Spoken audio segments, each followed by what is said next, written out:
नमस्कार मित्रों, स्वागत है आपका सनातन ज्ञान और संस्कार चैनल पे। आज हम आंवला नवमी के महत्व के बारे में और उसकी कथा के बारे में बात करेंगे।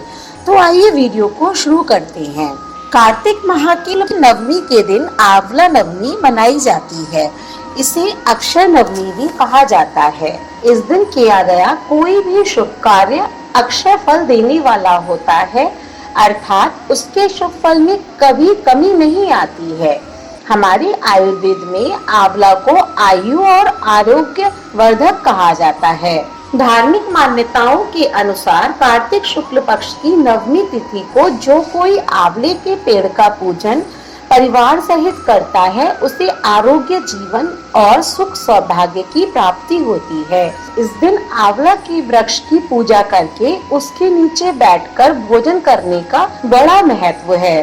कहते हैं कि इस दिन आंवला के पेड़ के नीचे अमृत की वर्षा होती है, इसीलिए माना गया है कि इससे आयु आरोग्य बना रहता है। इस दिन आंवला के फल का सेवन किया जाता है। आंवला नवमी का महत्व इसी बात से समझा जा सकता है कि इसी दिन द्वापर युग का प्रारंभ हुआ था, जिसमें स्वयं भगवान श्री कृष्ण ने जन्म लिया था। आंवला नवमी के दिन ही भगवान श्री कृष्ण ने वृंदावन गोकुल की गलियां छोड़कर मथुरा में प्रस्थान किया था। इस दिन उन्होंने अपनी बाल लीलाओं का त्याग करके कर्तव्य के पथ पर पहला कदम रखा था। इसी दिन से वृंदावन की परिक्रमा भी प्रारंभ होती है। आंवला नवमी का व्रत संतान और पारिवारिक सुखों की प्राप्ति के लिए किया जाता है। यह व्रत पति पत्नी साथ में रखें तो उन्हें इसका दोगुना शुभ फल प्राप्त होता है। आंवला को वेद पुराणों में अत्यंत उपयोगी और पूजनीय कहा जाता है। आंवला का संबंध कनक धारा स्रोत से भी माना जाता है। वैसे आंवले के महत्व को वैज्ञानिक भी मान्यता देते हैं। आंवले में विटामिन सी की भरपूर मात्रा होती है। आंवला नवमी के दिन स्नान आदि करके किसी आंवला वृक्ष के समीप जाएं, उसके आसपास साफ सफाई करके आंवला वृक्ष की जड़ में शुद्ध जल अर्पित करें। फिर उसकी जड़ में कच्चा दूध डालें। पूजन सामग्रियों से वृक्ष की पूजा करें और उसके तने पर कच्चा सूत मौली 8 परिक्रमा करते हुए लपेटें। कुछ जगह 108 परिक्रमा भी की जाती है। पूजा के दौरान आंवला नवमी की कहानी व्रत के समय कही और सुनी जाती है। किसी भी व्रत को रखने के दौरान हमें उस व्रत की कहानी और उसके महत्व का ज्ञान होना जरूरी होता है।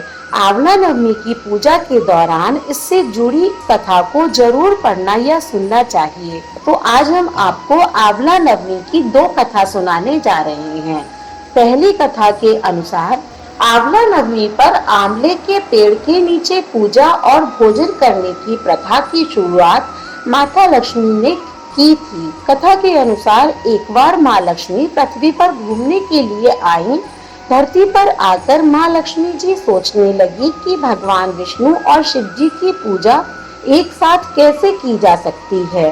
तभी उन्हें याद आया कि तुलसी और बेल के गुण आंवले में पाए जाते हैं। तुलसी भगवान विष्णु को और बेल शिव जी को प्रिय है। उसके बाद माँ लक्ष्मी ने आंवले के पेड़ की पूजा करने का निश्चय किया। माँ लक्ष्मी की भक्ति और पूजा से प्रसन्न होकर भगवान विष्णु और शिव जी साक्षात प्रकट हुए।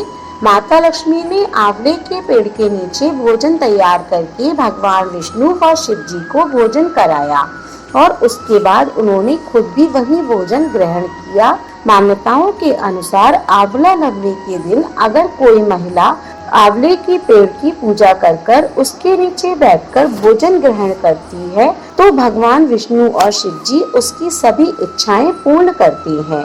एक और कथा के अनुसार एक राज्य में आंवलिया नाम का राजा था। राजा ने ये प्रण लिया था कि वह अपनी प्रजा में रोजाना 1.25 मन आंवला दान करेगा, उसके बाद ही खाना ग्रहण करेगा।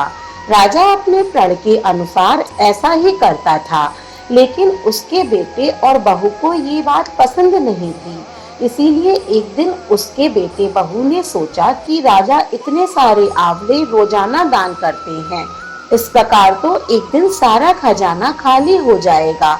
एक दिन बेटे ने राजा से कहा कि उसे इस तरह दान करना बंद कर देना चाहिए। राजकुमार की बातें सुनकर राजा को बहुत दुख हुआ और राजा ने रानी के साथ महल का त्याग कर दिया। फिर क्या था, राजा आंवला दान नहीं कर पाए और अपने प्रण के कारण कुछ खाया नहीं। जब भूख के प्यास से 7 दिन हो गए तब भगवान को उनके ऊपर दया आ गई। इसीलिए भगवान ने राजा के लिए जंगल में ही महल, राज्य और बाग बगीचे सब बना दिए और ढेरों आंवले के पेड़ लगा दिए।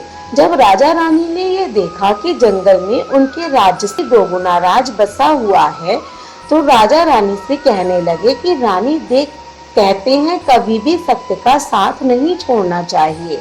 आओ नहा धोकर आंवला दान करें और भोजन करें। राजा रानी ने आंवले दान करके खाना खाया और खुशी खुशी नए महल में रहने लगे। उधर आंवला देवता का अपमान करने व माता पिता से बुरा व्यवहार करने के कारण राजकुमार के बुरे दिन आ गए। उनका राज्य शत्रुओं ने छीन लिया।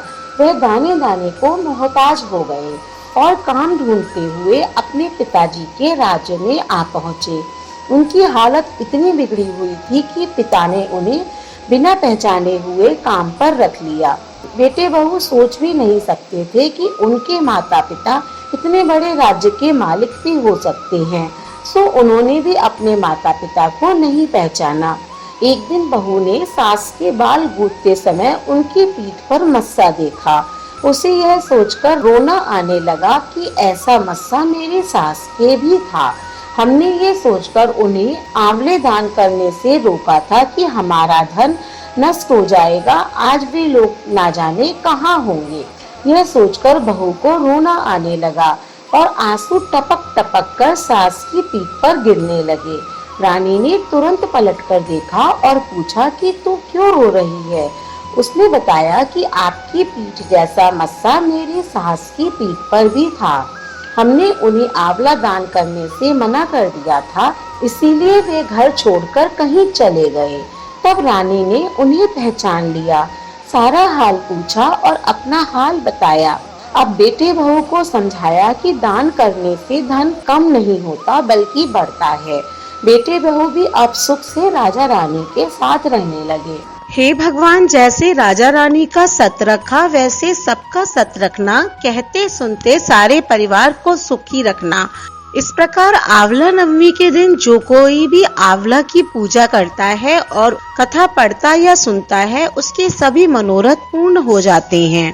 आज की वीडियो आपको कैसी लगी हमें कमेंट बॉक्स में जरूर बताएं। वीडियो अच्छी लगी हो तो इसे लाइक और शेयर करें। ऐसी ही धार्मिक वीडियोस देखने के लिए हमारे चैनल को सब्सक्राइब करें। धन्यवाद।